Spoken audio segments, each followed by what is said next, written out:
What can I say? I was the leader of the industry, you could say, in the sucking helium YouTube video. Welcome back, investor, to another episode of the Passive Income Adventures, where we have an adventure for you today. I'm interviewing my 17-year-old daughter, Julia. And Julia, how about to start with, you tell me a little bit about why you wanted to come on your old lady mom's podcast. I didn't think anyone would actually ever see it, so I thought it was great to test out? First interview experience. This actually isn't my first interview experience. I was interviewed on a really up and coming YouTube channel back when I was about 8 or 9 years old. I believe it was my older sister's YouTube channel, but That one where you yeah, I like did sucked great. I helium. was the star of the show. Yeah. What can I say? I was the leader of the industry, you could say, in the sucking helium YouTube video. Well, Julia at age 17 has a couple of successful investments behind her and is getting a firsthand taste of what the passive income adventure lifestyle looks at. And we're going to talk about the purple skies and pink candy unicorn version, but we're also going to share the behind the scenes version about the part where some people don't think about and the things that we really need to consider when we're making some decisions about our financial future. Because if you don't really have a great vision of why you're living this lifestyle about achieving financial freedom, it gets really difficult to power through the hard parts. And so the reason why behind we're doing it has to be really powerful. And some people have just this kind of like fake vision of what financial freedom is going to look like. And Julia is going to give you the unvarnished truth and give it to you straight. So we always start the show out. We have, I don't know, for you who've been listening for a while, we have like a past, present, future format that we follow. It's give me your background. Tell me about what it was that led you into kind of a non-traditional approach to finances. Financial freedom is something that most people hope to obtain by the time they're 65, but most people who are high income, they're investing heavily, don't want to work in a cubicle at a W-2 or 9 to 5 or at their business until they're 65. They want to be able to retire. On average, what people tell me, it's about 10 years early.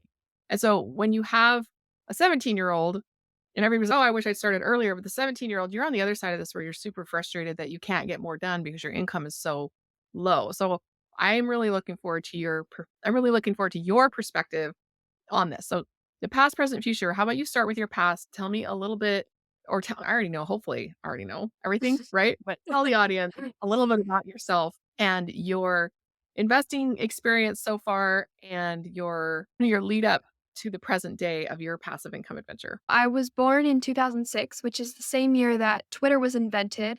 So I grew up with a lot of these social media trends and lifestyle things in my face constantly. So this lifestyle I'm living right now actually isn't too far out compared to a lot of the stuff I grew up seeing. I grew up in Austin, Texas, which is now a kind of like a Silicon Valley type thing. But when I was living there, it was just like a farm, right?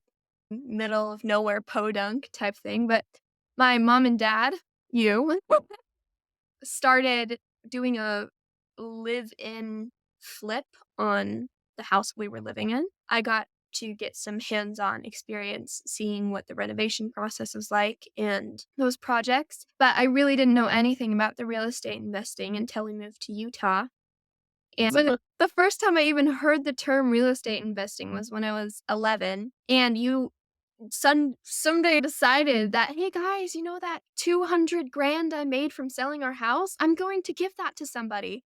And I thought you were insane to just put all of your money into something instead of having a blanket around you, but now that's what I'm doing. I have $700 in my bank account, and the rest is out working. Tell me about it because you have an emergency fund. You're 17 years old. You don't really have any expenses. And so your emergency fund is what, like between 500 and $1,000. So once you got that set aside, you started taking the money that you made and putting it in some other things. So first of all, how did you make any money at all? Tell us about your teenage job stuff. Just quickly, how you are able to make any money. I was really blessed because I was able to get a fast food job when I was 15 and work for that year.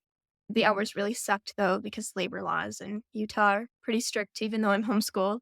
But before then, I actually had my own businesses of pet sitting animals and mowing lawns for a time. And I was able to learn about saving money really young. And so that I actually had something to invest when you came to me with the opportunity to invest in what was it, a rent to own mobile home? Hmm. Very good. You got some Yeah. terms there. You got some terminology. Yay! Yeah, okay, that's my terms for the rest of the day, though. Yeah, that's it. That's the extent Yeah. of your technical knowledge. Rental, very good. Yeah. But one thing you learned very well that I don't even think you realize you just said is the multiple streams of income. There was a study done by the IRS looking at the form that people fill out after they pass away, basically their estate form about what the estate had as assets in the year that somebody died. And they found out on average, the wealthier people who had $1 million of net worth or more had a different financial profile than people who had less. And they said on average, they have 7 streams of income and something like 5 or even 6 of them was unearned income. So dividends, payouts from a business, distributions, things like that, municipal bond income, things like that.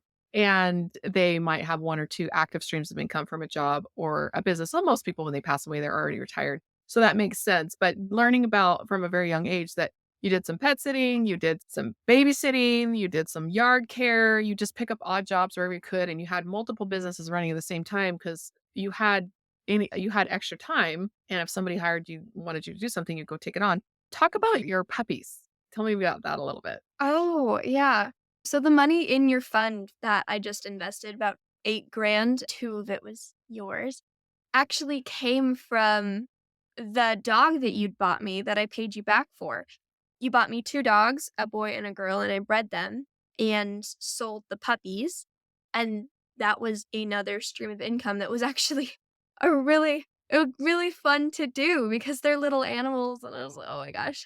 You get to live with them and they're little. But yeah, but I really enjoyed breeding animals, and I'm able to use that cash that I got from that project years later to be able to help me in the life that I'm living now. Pay me, I don't remember, a couple $100 or something out of your puppy income to be able to help out, and it wasn't that because I needed the couple $100, I was trying to teach you about paying for expenses. So you had to pay for their food, you had to pay for any vet care that they received, things like that, and then paying for people who were helping you. So you had your sisters sometimes on the payroll helping with the care, me on the payroll helping with the marketing, and so I wanted to give you experience of running a business as much as we possibly could.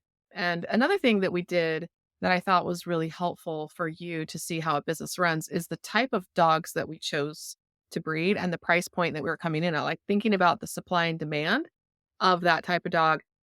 Did you remember anything about that? Can you tell us about that? I think that the research that I did when I wanted a dog as a pet of what breed I was looking for and what the general price points in the market were for that dog, which was a poodle mix, really extended into how I priced the poodle mixes that we sold as puppies. So Yeah, that I prior found the one we were research, oh, sorry. Keep going. sorry, I think there's a little bit lag in between There's a our little bit of cameras. delay. It sounds like we're interrupting each other, but that Yes. would be normal. So Yeah. Oh, me continue? Okay. Yeah, the research that I did of prior to that when I was looking for a dog, I was able to use in that business a few years later. So I think that learning all of these things, or can I say that again? I think that the experience that I'm getting now is just a testament to how it my life is going to mirror the puppies thing where the research I did extended into the opportunities I was able to create for myself when I was older, and now the experience that I'm getting by just being your daughter and being on things like this podcast are going to extend into the future for new opportunities. yeah, and then tell us about the business that you're running right now, some of the successes and also the frustrations with what you're working on currently. So, the business that I'm in right now is art commissions, digital art commissions, where people ask me to draw for them and then I do, and they pay me money for it. It's a really simple business idea and business plan. I don't have any employees, but it is 80% marketing, 20% doing the actual work. And the thing I'm noticing about marketing is it is really hard. Mhm. I do all the things that people tell me to do. I do all the things you tell me to do. And I still, for some reason, it is difficult to break into markets, especially once you're not already established in or don't have connections in. And the thing that I think is really interesting about how you're saying it's 80% marketing and 20% actual production, it's the same thing in my line of work. This podcast is a marketing tool. My social media time is a marketing tool. It's all about reaching the investors who meet the criteria, the ideal investor, the ideal client that we are working with inside of our fund who has the certain age, a certain level of interest, a certain income, the certain ability to be interested in process information about investing in something outside of just your stock retirement account. It's a lot of education, it's a lot of marketing, and it's also a lot of frustration and thinking, okay, how can I speak to more people? How can I be able to pull more basically attention is what you're looking for, and more inbound leads, things like that. So you're learning about all of that through running a business because you book jobs, but I know that you're not booking as many jobs as you would like to. And I heard a quote recently. It's like an empty diary when you're running a business is just as stressful as a full diary. Because when it's full, you're busy. And when it's empty, you're not making any money. And so being able to balance those things, it's really tricky and something you're learning right now. Can you tell us a little bit more about that? Yes, exactly. I think you're so correct when you're saying that busyness is just as stressful as not having anything to do. I'm realizing that this market, this industry that I'm in of doing art for people is something I'm really passionate about. And I really want to replace the income that I would be making from another low level job. But I have to be working a low level job until my dream job can replace the income I'm getting, or else I'm just sitting here a duck and nothing is happening. Oh, that is such a good point because I think one of the frustrations that you've had and your siblings have had and other young people I've spoken to about this is that passive income is a thing. You know that trading time for money is less desirable than investing money that's money's going to make money for you. But you also don't have enough money to invest that you can never work again. And I remember talking to your older sister who if you're watching on YouTube, she's right here. Say hello. She's listening in. She bought in on that rent to own mobile home too, just quickly to probably recap for the audience, but also maybe to recap for you as well, because you may have forgotten the details over the years. But You there was talk a lot a about mobile. real estate. There's so many things to remember. There was this mobile home that a friend of ours, actually your friend's dad, brought to us, and he said, "I know a lady. She renovated this mobile home, and she's divorcing, and she needs to have her cash back out of it, but she sold it on a rent to own note, and she needs to sell the note." And so I was like, "I'll pick it up." And over, I think it was a 10-year note. There were 9 years left on it, and they were paying something like $400 a month for 10 years. And however many months we had left on it was something like $42,000 was left on the note over the 9 years. And she sold it to us for, I think, $13,000. And then you, me, and your older sister split that three ways, and we all invested somewhere between that four and $5,000 mark. It wasn't evenly split between us because some had more, some had less. And then we split that money up according to how much money we put in. And she said she gets, I think you guys get something like 130 something dollars a month just automatically dropping into your bank account when you don't do anything. And she was looking for a job. I don't know. She was, what were you, like 18 or 20 years old, something like that. And you said, I feel like this passive income has ruined me because it just shows up in my bank account. I don't have to do any work, but it's only $130 and it's not enough to live on. So I have to go get a job to make more money so I can invest more money. So the money that's coming in is enough to replace it, but I don't want to because the passive income is just so easy, but it's just not enough. And that struggle for you, that wasn't something I didn't really have. I remember when I was her age 20, when I was getting my first door to door summer sales job, and I do recall talking about residual income in the interview. And he was like, residual, I don't ever hear anybody talk about that. So I just want to go work hard for the summer and then during this pay for my school and then have enough left over that I can invest that. I was thinking in the stock market at the time. And then I would be able to years down the road invest that and enjoy the residual income from that. He's, I don't think I've ever heard anybody say residual income in a job interview. So I remember knowing it was a thing when I was your age. And I gave up on it because I couldn't crack it. I couldn't figure it out. But you've had your first taste of passive income, your $133 a month, and wanting more of that and not sure how to get the work done, especially as we're traveling around, how to work online as a 17-year-old, trying to figure out how to make more money so that you have more money to invest. Can you tell me a little bit about that struggle that you're currently going through with knowing you need to trade your time for money so that you don't have to do that your entire life and knowing passive income is a thing, but that you don't have it right now? Just talk me through that a little bit. Hmm. Well, I think one of the things I'm noticing recently is I'm almost 18 and about to be sent off into the workforce, right? Is that I have this dream of passive income that I really want to be able to pursue and financial freedom that I see my parents working so hard to achieve. but keeping that dream alive inside of you when everyone else around you is joining the workforce and doing what they're supposed to do and Supposed to still do. only having it paycheck to paycheck supposed to do, right? They only have it paycheck to Yeah. paycheck. And I don't want that kind of life, but with so many more examples of that kind of life than the passive income one makes it so tempting to just be normal.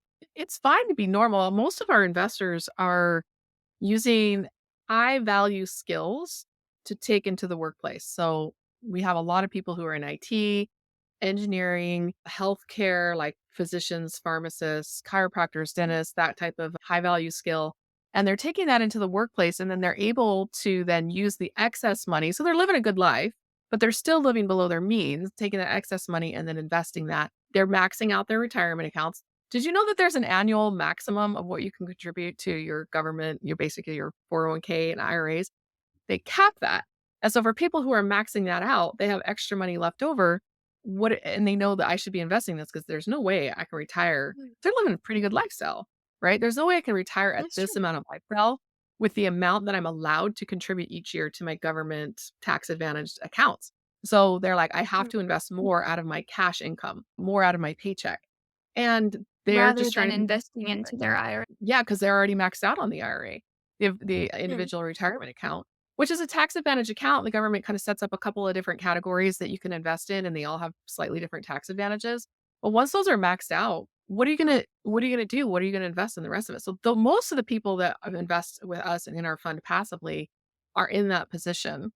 And in your case, you're so young that it's like you have to think about trading your time for money for the next 20 years, getting very high value skills, going out and trading those in the marketplace. People pay you for what you're doing. And then you're able to mm, put some of that towards investing and some of that towards your lifestyle. And the mm. struggle that That's true. we're having now Yeah. is that we want to invest everything. We don't want to spend anything. And so I think that, and you're in the same Yeah, that's why position. we wear rugby shirts. Yes, it was like not from where I used if you're watching on YouTube, she's got my World Cup rugby shirt on that she wore in honor I of thought it being was on a the podcast. uniform. She said, "You wear rugby t-shirt on every podcast episode." I need to wear a t-shirt that has my own business logo on it. Why am I advertising other people's businesses on my I have podcast? no idea. Okay, so I think we're reaching the end of my real estate knowledge, and people don't really want to hear advice from a 17-year-old, especially one that has $700 in her bank account. So I'm going to ask the wealth of knowledge here some questions, if that's okay. Wait, Uh, I have 2 more oh, things I wanna ask you about, oh but no. they're 2 more things that I think you know more than you know.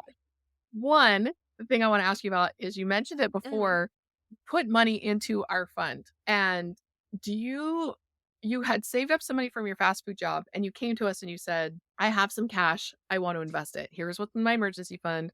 I don't remember what you said, $1,000, something like that. "Here's my $1,000 emergency fund. And then the rest of this I want to invest. Where can I put it?" And so do you remember? Can you talk about that at all? Or was it just we told you where to wire the money to and then it was done? That is pretty much what happened, but I remember making the decision to give so much of my security blanket to you. I knew that I would need about $1,000 in case anything happened, and some things have happened since then that I've needed to Okay. spend portions of that money That was on. the other thing I But I wanted to also ask you knew, about. yes. And the other thing that helped me come to that decision was the investment I made in the rent to own mobile home that was giving me $130 a month that was covering expenses like my phone bill or if like I needed a fancy shampoo that you didn't want to buy for me, things like that.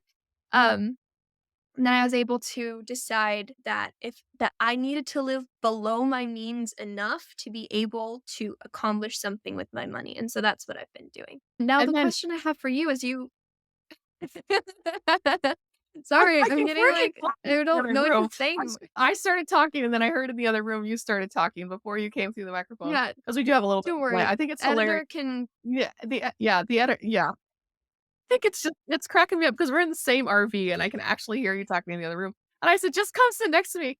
And what if and you said, "No, I want you to treat me like a real podcast guest. We're talking into our own computer."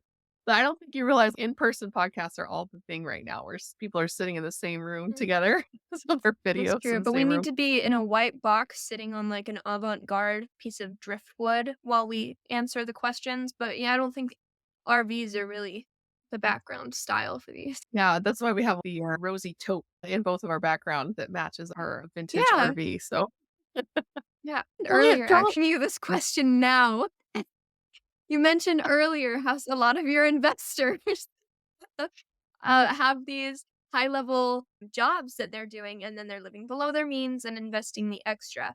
What are some jobs that are high level enough where you can put on your big girl or big boy suit and go to work every day? And that'll give you the same experience that you can use when you switch over to real estate investing full time if that's your goal. I know project management is one of them. Everyone wants a numbers guy. So, would accounting be good as well? Yeah, this is a really great question because what you're basically getting at is what are the high value skills that I can get paid for so that I can live a good lifestyle now and still have enough excess to invest? A lot of people spend a lot of Mm. time answering that question.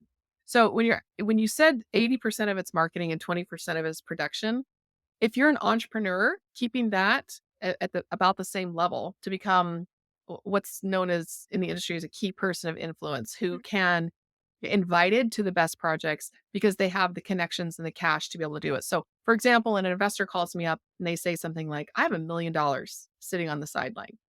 And my first thought is, Who has paying $1 million on the attention, sideline? Can right? I meet them?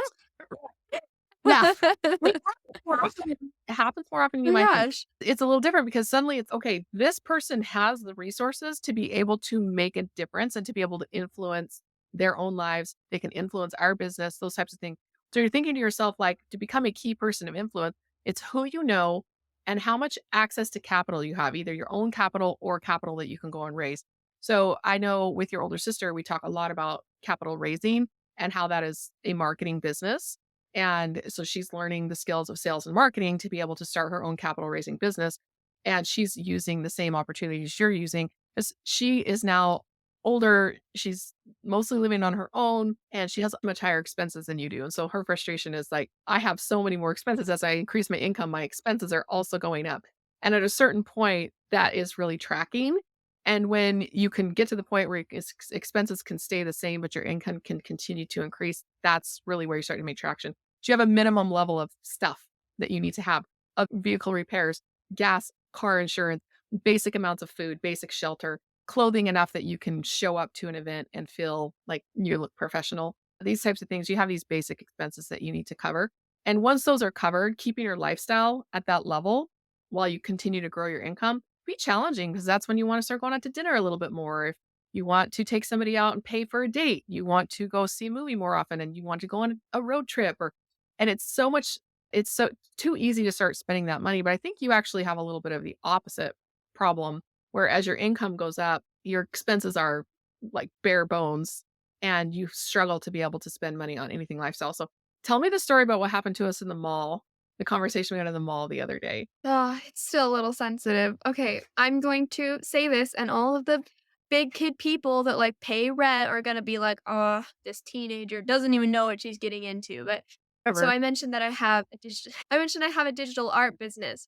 There is only two things I need for that business to function.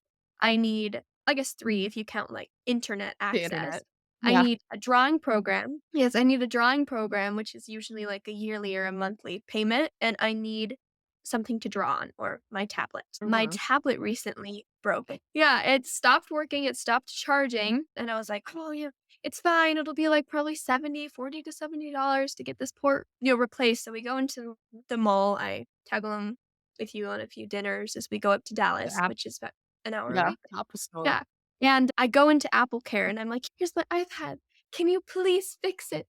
How much will it cost?" And they're like, "Here at Apple, we like to just give you a new one. So don't worry. We'll pay with your Apple Care to get you a new iPad." And I'm sitting here like, I thought that $20 was too much to pay for Apple Care and it would work forever.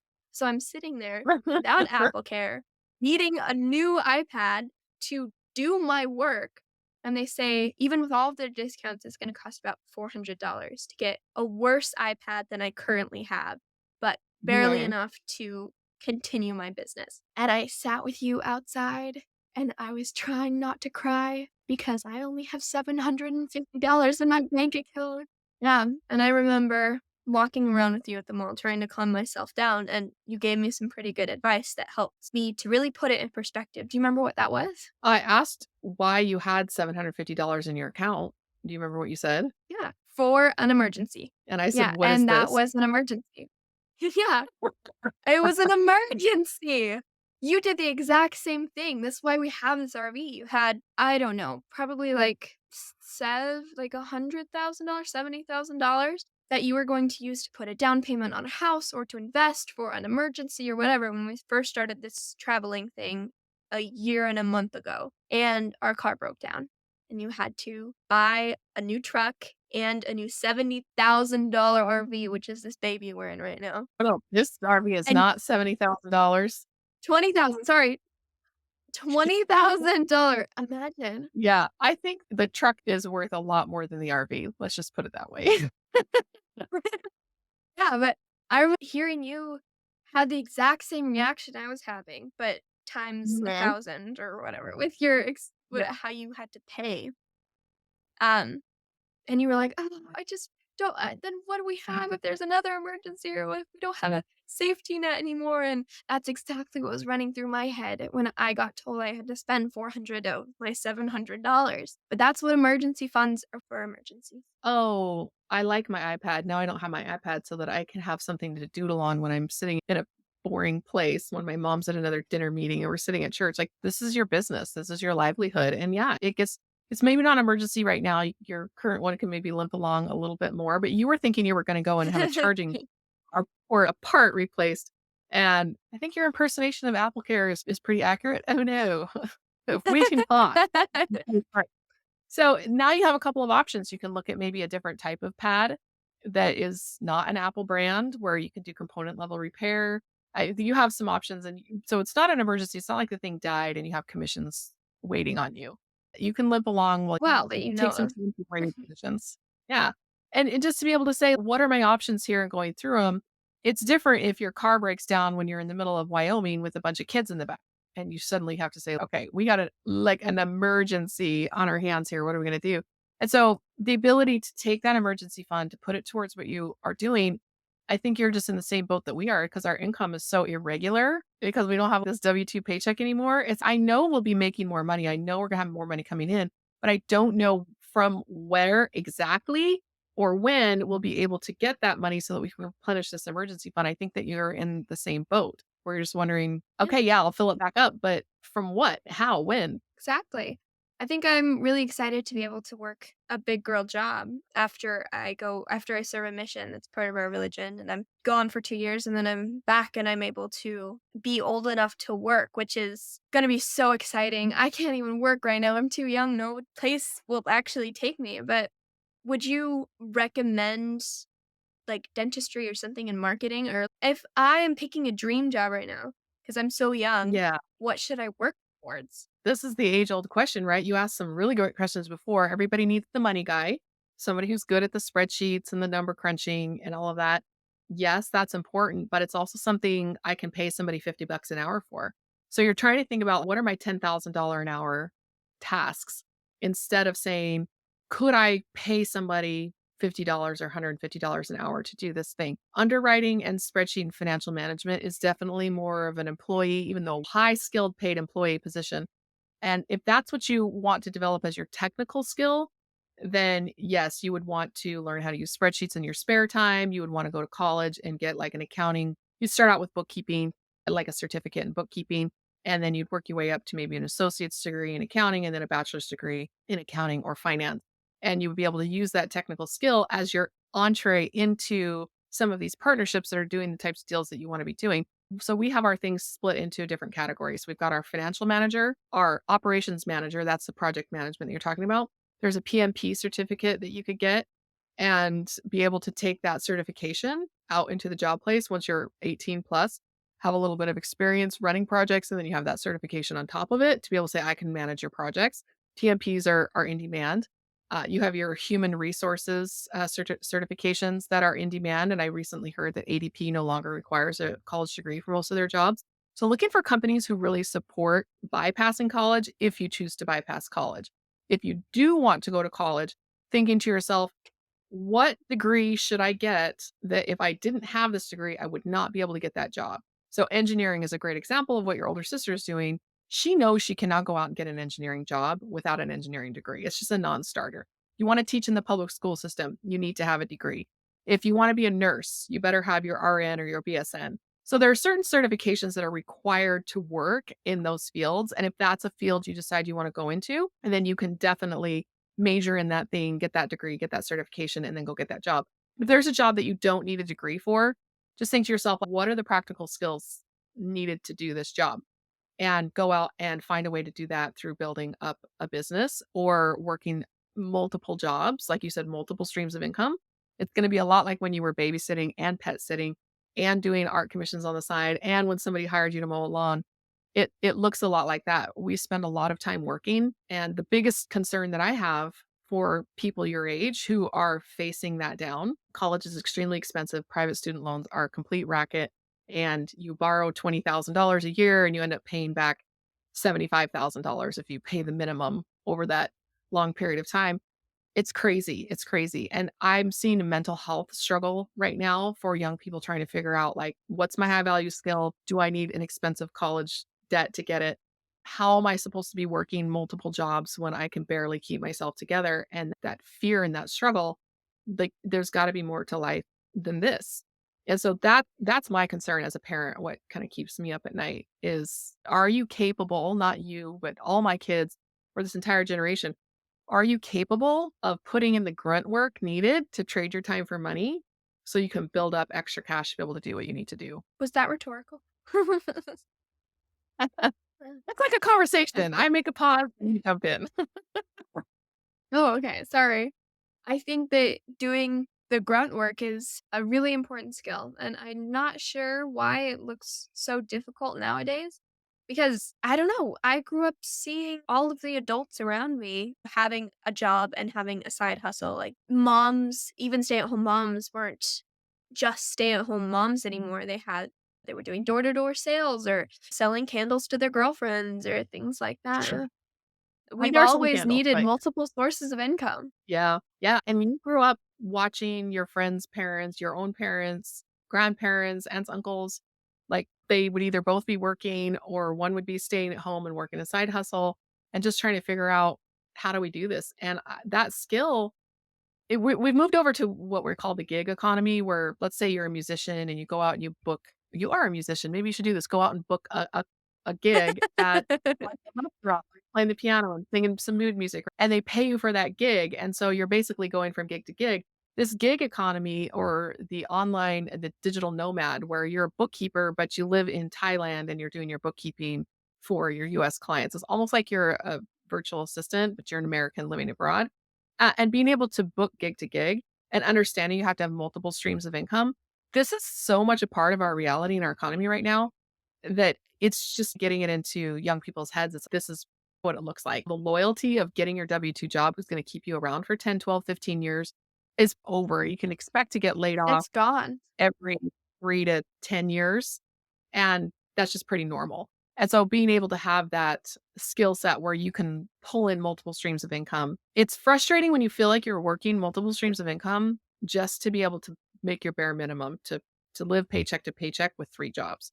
It changes when when you're just living below your means and now you have extra to invest. It becomes more motivating when you're building something versus just trying to keep your head above water.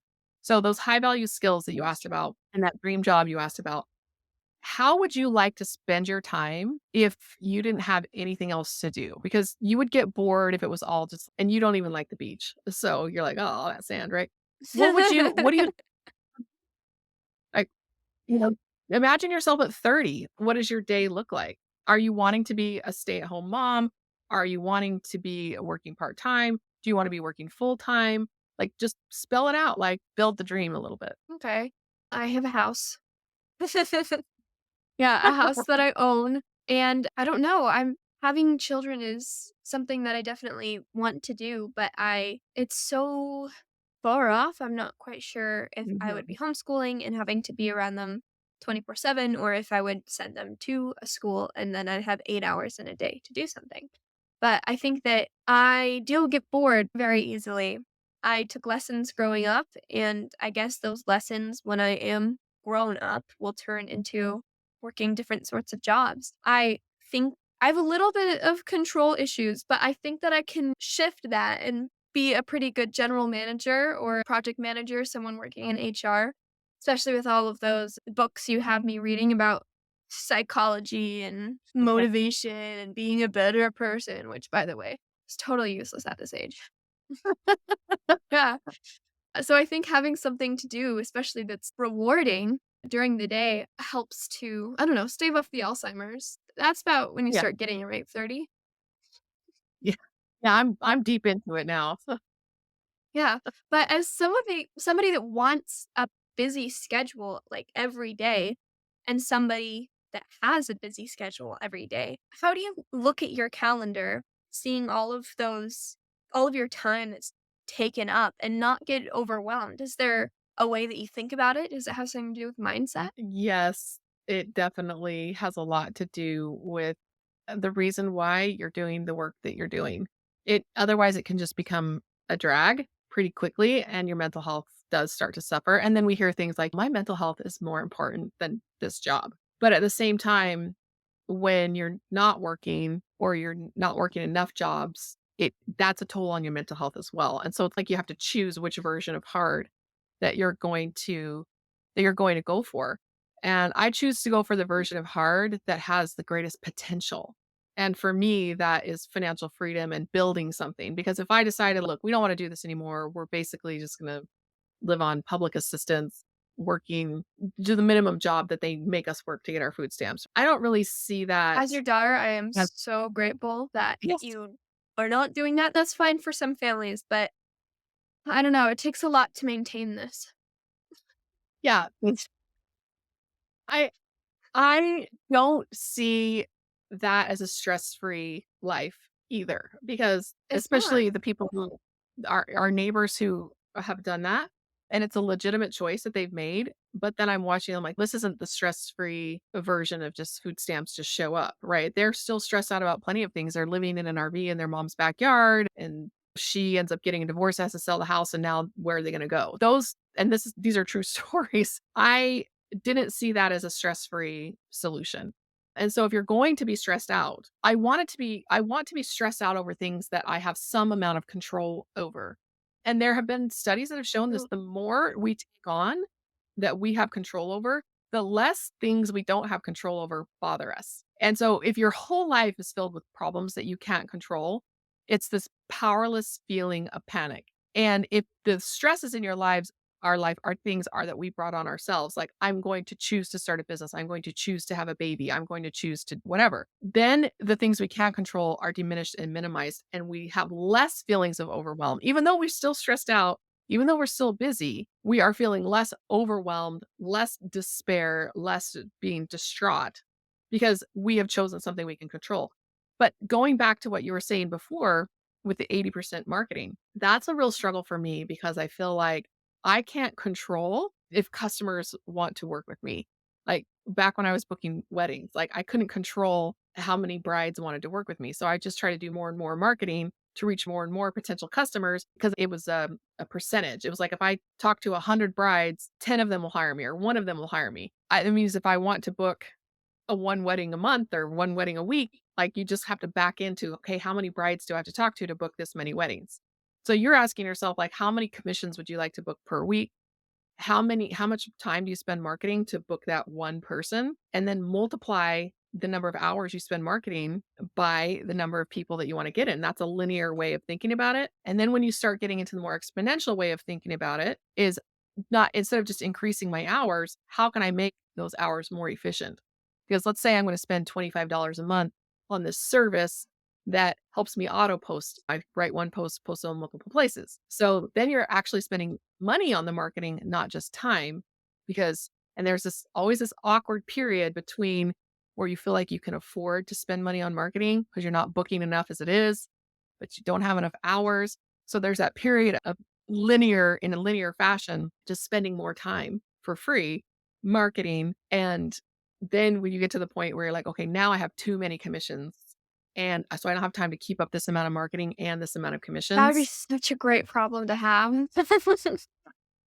Yeah, but to say I wanted to book 1 commission per week and I needed to spend 4 hours a day marketing to do 1 per week, and then I spend 4 hours a day working on the commission, and then say, "Okay, I'm to the point now where I'm working 8 hours a day." I'm 17 or 18 years old. Being able to say, "Okay, so how can I take the production of the art and make that more efficient by buying some plugins Streamline. or streamline or hiring your little sister to do your rough-ins?" You see what I'm saying? And that all comes from being oversubscribed. So you have to know how much capacity you have and how much time you have to spend marketing to reach that capacity. And then once you reach that capacity, what has to change?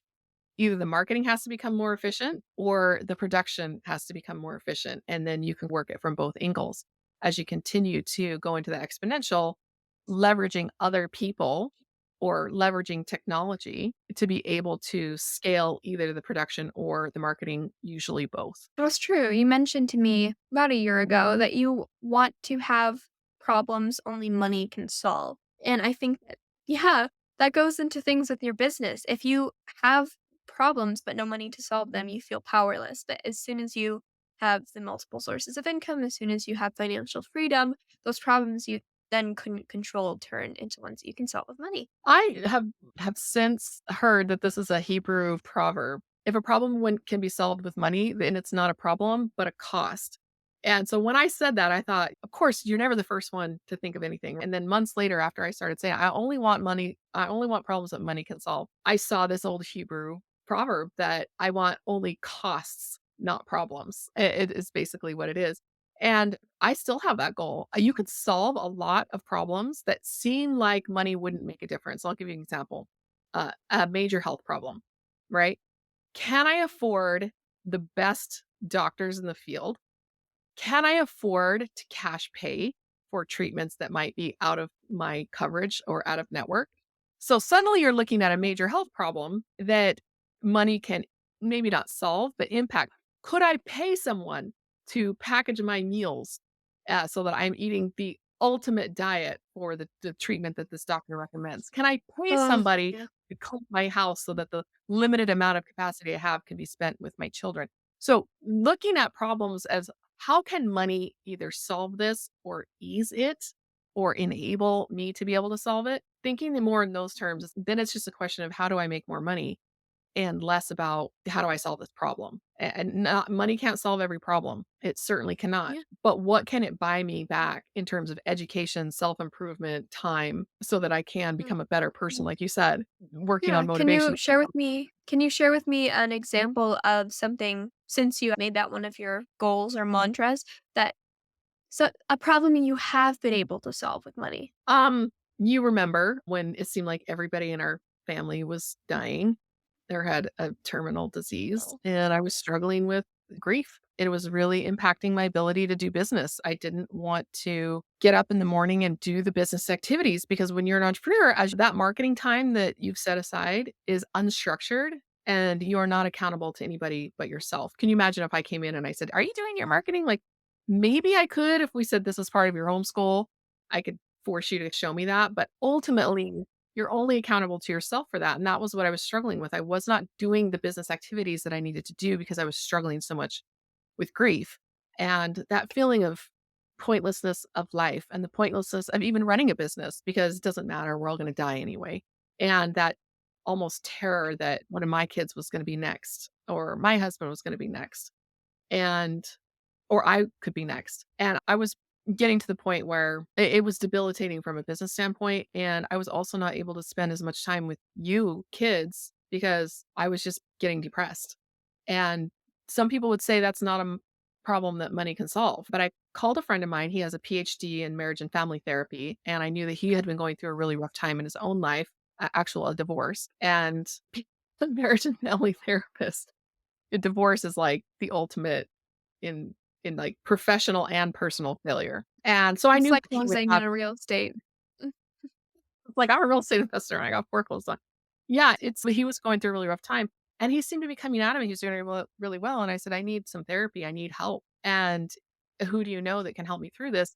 And he suggested his performance coach. And I said, no, I need a licensed therapist. I'm grieving. I don't need a business coach. And he said, no, trust me, this is the guy you need. And so I knew him Was already. that I'd met him at Jeremiah? a couple. Yeah. And we had talked a couple of times. And Oh, I love Jeremiah. yeah, you love Jeremiah because he fixes your mom because your mom pays him to fix her. No, seriously, we got, you a Christmas present, I think, yeah, this year, and it was literally therapy sessions. I hope you didn't find that offensive, by the way. Mother. I was a better business person. I got my head back in the game. And it was all about being able to pay somebody who was bringing in a different perspective and getting the help that I needed to recover because that could have been a very costly depression, not doing business, not helping out with building the business, not helping out with building financial freedom. That could have cost us over the course of the lifetime of the opportunity cost would have eventually turned into millions of dollars that could have cost us. So that problem that seemed like money couldn't solve was a money problem because it was messing with my business, and money fixed it because we stopped seeing him when we were out traveling and hiking, and we were dad had just left his job, and we had really cut back our budget. It was a big pay cut for him to leave his job, and I was like, "Hey, we're gonna go off on this adventure. We're gonna be off grid. Plus, I can't really afford it anymore anyway." And then after we got back and life piled up again, and all of these things started to pile up again, you guys decided as a Christmas gift you were gonna get me some more sessions, and it really helped. And so, yeah, that's a problem that money can solve. It's like saying, let's use a physical body analogy here. I'm unhealthy and I'm getting diabetes. And you're like, "Oh, how can money solve a health problem? I can afford now a chef to bring my meals in prepackaged, right? I now can afford a personal trainer and a gym membership and I show up and we get the work done. I still have to do the work. I still have to be committed to doing the work, but the resources that I can pay for smooth that path. So I'm not saying that money can just Mm. fix everything. Saying money can enable So me to work. so are you saying that, um, it would be worthwhile to try and identify your weaknesses and see how you can solve or aid that with money? Or do you think it's more Yeah, important to focus on your strengths and finding money to aid that? I think that your strength is what you should be spending more time on and becoming a superpower in that strength. Yet at the same time, your weaknesses will hold you back. I don't want to expend a lot of time, energy, money, mental, emotional energy on fixing my weaknesses, but I do need to be aware of what they are. And I do need to throw appropriate resources at them so they are not dragging me down. And that, let's take the money thing, the financial thing. I know how to read a spreadsheet. I can underwrite deals. If I wanted to make a career out of it, I probably could. I don't really like it that much. So it is a weakness because I don't enjoy it. It's not, I don't think it's because I don't have the capacity or the aptitude for it, but I don't ever really want to get very good at it. So I do enough of it that it enables the rest of my career, but not so much that Mm. I'm overspending so much time in this, frankly, area of weakness. And I'm missing out on what Sure. my actual superpower could be. Yes, and I heard something similar to what you're saying in the book Multipliers, that I just read. Mhm. Um, Love that book. where they said that you can spend all your time and resources trying to turn your greatest weakness into a strength, but why not turn that greatest weakness into a regular skill and then focus the rest of your time and energy becoming really great at something that you're already Mhm. good Or take that weakness and turn it into somebody else's problem. That's called delegation, and that's when you hire somebody. at? Uh, I I got a That's bunch of true. business Like a partners when therapist. we yeah, or my business partners, when we started Rise Capital, I went to Chris and I said, "Hey, I need a CEO. I am not a general manager. I'm not an ops person. I could be. I have had ops jobs in the past, and I was very organized, very methodical, very detail oriented. But I find that the more time I spend in high level planning and visualization and visionary thinking, it's almost like my brain can't really change tracks that easily. And the more time I spend in admin tasks, the less I can spend on vision.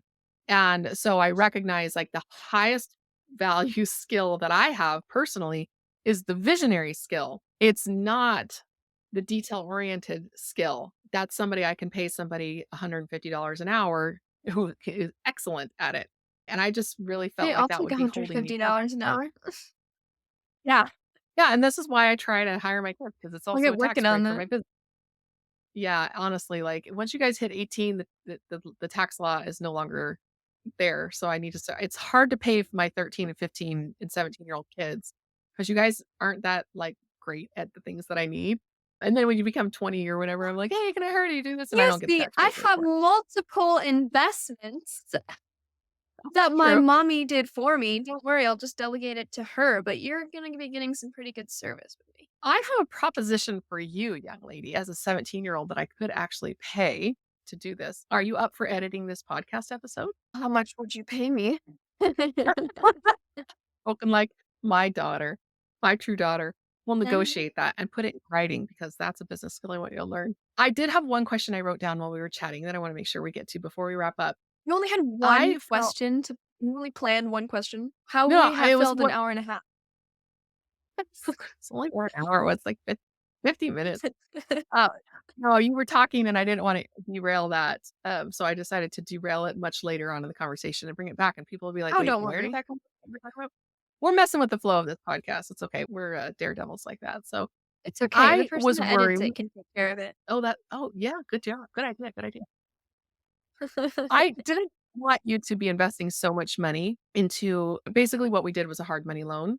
And we invested some of Mhm. our cash into it, and you invested some of your cash into it alongside us. And I felt like too much of your net worth was in one deal. Do you remember having this conversation? Like you have 5,000 or whatever you invested in the mobile home over there, and that's your net worth over there. And you probably have about 10,000, well, probably more like $15,000 of net worth over in that mobile home deal in your portion of the equity, the cash you put in, and the rest of the money on the note, plus the money that you've gotten from it that you've invested in other places. So then you're wanting to put like $10,000 into this hard money loan with us. And I felt you only have that's other than your emergency fund, that's all you have, other than this mobile home. And I'm like, okay, so maybe say 50% of your net worth is invested in the mobile home and the other 50 is invested in the hard money loan. And that bothered me. I don't know. Do you remember this conversation or how you made that decision? Okay, Emma, or sorry, Mom. Mom, we learned very early on, even before you were a real estate investor, when a friend of yours from church lost about $5 million in an investment and was no sweat off my back. You only invest as much as you can afford to lose. I have 0 expenses other than my phone bill, and I don't really need a phone for any of the jobs I'm working, so I can afford to lose 10 grand, which is my entire net worth because the risk is low. I won't lose my house. I won't go into poverty because I'm a child. Yeah, so all you parents out there, if your kids are up for it, crack open them piggy banks and, I don't know, teach them how to recover from it. Yeah, that it's an important lesson. I don't know where you heard that because I I was like remember that 9. conversation. Yeah, I was shocked when he said, "Don't invest what you can't afford to lose." I was like, "You He can afford lost to lose." $5 million No, in no, cash. he lost $1,000,000, but some other Okay. we had another friend lose $1,000,000 and she didn't have it to lose. Oh, And that was the really sad part about it. He could lose $1,000,000, the other one, she couldn't afford to lose it, and we had several other friends lose 6 figures, multiple 6 figures with that same investor, and I didn't realize you were paying attention. You learned some well, hard lessons from watching other people's mistakes or overhearing other people's mistakes. That's a good I don't skill to know, have. you watch all the videos on YouTube and now you only have your parents to listen to after that. You watched all the videos on YouTube. Yeah, like my feed, honestly, at this point, it's stop, touch grass. Yeah. Go get advice from your mother. It's about time. Yeah. Julia, I really appreciate you asking me to do this interview. I think that it shows me that you're thinking about your future. You're thinking about some pretty big questions. And instead of letting the anxiety overtake you, I've watched you proactively take steps that you know are important. And you know that they're baby steps and you don't quite know where you're going yet. But even though that I know it bothers you that you don't know that yet, you're willing to take the steps even though the destination is still a little clouded in fog. You're looking down at your feet and saying, "What is the next best step that I can be taking? And when you look up at the foggy mountain, are overwhelmed. I know you are. But instead of feeling overwhelmed and shutting down, you just look at your feet and think, this is the next best step. So I appreciate you doing that. And then That's as beautiful. we're wrapping up, If you shorten it by 20 words, then you should make it into a poster. yeah, a t-shirt that doesn't say rugby on it. Yeah. You learned that lesson though on the Arizona Trail. Like you learned that lesson when you look up at that big mountain and you'd be like, I cannot believe we're gonna get to the top of that and over the top of that today. And you had to look at your feet while you were hiking or you would trip and fall. That's true.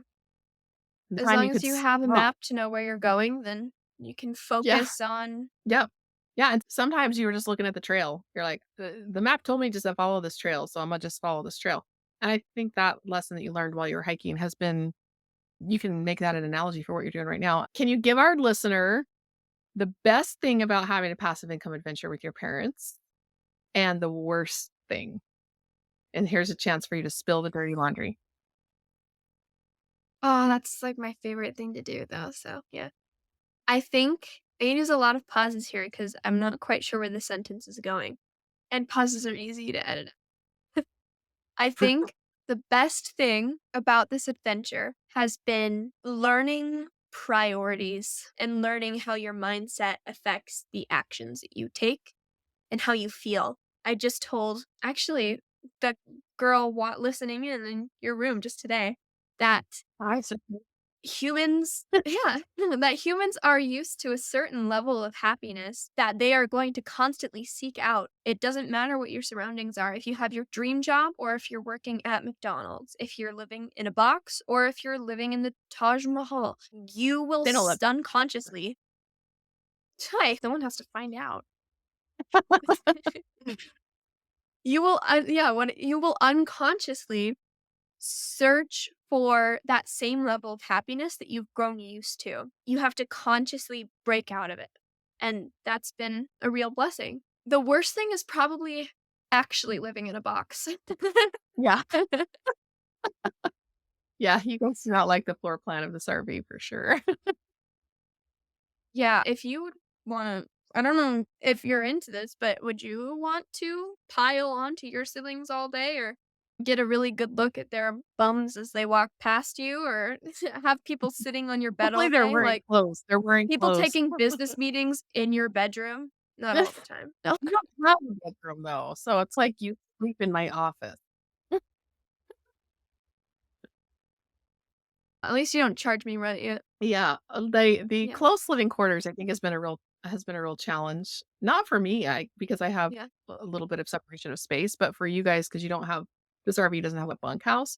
I think has that been harder, honestly, than living in a tent for 3 months? Okay. That seemed The harder. hard thing about the trail was the physical activity and the lack of personal hygiene, but I had so much more time alone out there, like, just Mm, walking. Because I don't know, true. getting to spend so much time alone in nature was really cool. But I guess I had to sleep in a tent right next to my sister. Literally, her feet are here, my head was here in Like, this warm me two-man up. tent. Yep. Yeah, genuinely, it was some really cold some nights, but we just went to sleep at Mm. 8 and we woke up at 5, and so we weren't actually spending that much time in there. Can I do the outro? Yes, go ahead and do the outro. Yeah. I wanna see if Wait, you do it. I I'm gonna I put up actually the have banner. never watched a single one of your podcasts, so I don't know the script. Oh, that's awesome right there. Okay, I'm gonna put the banners up. Sorry. You go ahead and do the outro. Do you know what that Goodbye, is? investors. Today I'm with no. No, thank you so much for watching. This was Rise Capital Investments podcast. Julia and Emma today. If you want to be interviewed on a podcast, it's not that hard to get on here. I did it. Go to Invest with Emma. No, what was the link? It was Okay, you don't know what these links go to. Investwithemma.com is my calendar link. You can schedule is your directly calendar with link. me. You can schedule no, I want to no. Invest with Emma, her direct calendar link so you can schedule time one-on-one with her. All And right. then what's the Partner with and then Rise or partner with what does our that one do? group calendar link where you can talk to one of my Partner with partners. Rice One, is it where partnerwithrise.com. you can't say it, mom. Okay, fine.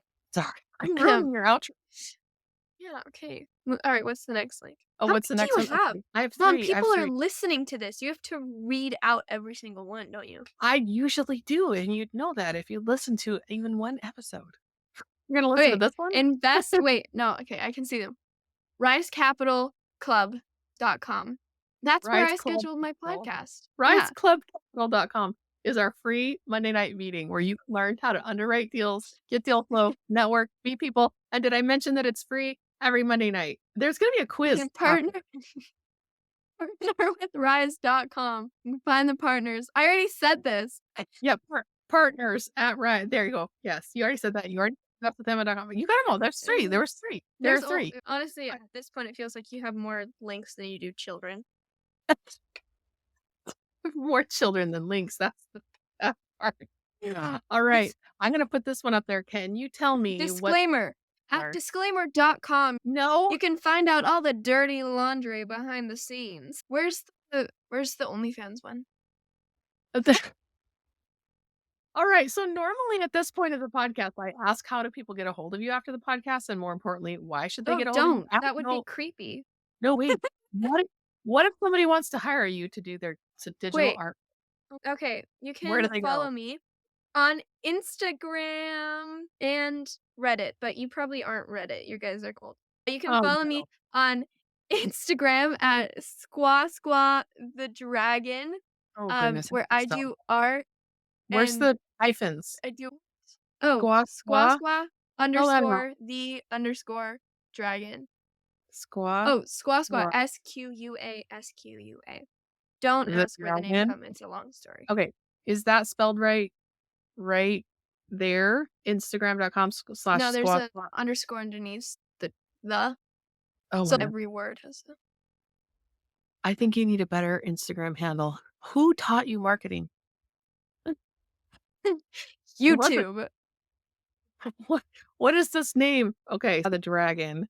Right, you Squash will be surprised. underscore. Is that right? The underscore dragon on Instagram. Is that right? There's gonna be a lot of editing in this one. We That's filmed good. for an hour and a half, and we only got like 40 minutes of actual content. That's Oh, what happens when you have 2 people with ADHD. don't edit this too hard. I think it's charming. Okay, So go we check gotta, out like, make my teeth really white and make me look, like, more y jawline, like Mega Chad, but a Mega girl. Julia. Yeah. Mega Um, Julia. if you wanna go check out Julia's portfolio at Instagram at Squaw the Dragon, what type of person typically would be the type of person you would want to hire you to do digital art? She's really good, by the way. I used to do art when I was young, and so I know what I'm talking about. She's really good. You. I mostly draw people. I've been told I have game artwork looking stuff, but I also really like drawing, I don't know, all your guys' profile pictures. I could probably draw like a stylized version of you for that. Put you in a suit, you'll look really smart. But Or if you mostly have, like, an I album work with for it. young people and work with media creators, game creators. Nice. It's beautiful stuff. I really enjoy that's one thing I really enjoy about my kids is watching you guys do, like, cool stuff that is cool whether you're 10 or whether you're 100. It's just cool. Like, listening to you play the piano, Yeah. watching you create your artwork, listening to you talk about this stuff, it's like your older sister speaks Spanish fluently, and I just love to listen to her chatter away in Spanish at people because I just find watching you guys do cool stuff is just so fascinating. So, Did you appreciate know you coming today on. is Holly? What? Oh, ADHD Did strikes again. you know What? did you know Do you know today is Holly? If you're watching this on the 25th of March, then it is Holly, which is a holiday. Never heard of this, and What they're not gonna what watch it on the 25th is of March. We're recording it on the 25th of March. I what have if no they're idea. watching it on the next year? Holly is basically where Google says it's where people throw paint on each other in parades. Okay, we're not doing that today, but, we can watch other people do it. Alright, time to sign off. Time to sign off. I know it's hard. It's So hard to let go. You've had here, my undivided attention for over an hour. oh, but you are not talking to me about real estate for the rest of the day. Bye. Okay. Bye. Thanks everybody for listening, and tune in next week where we'll have a guest who's over the age of 30, I promise.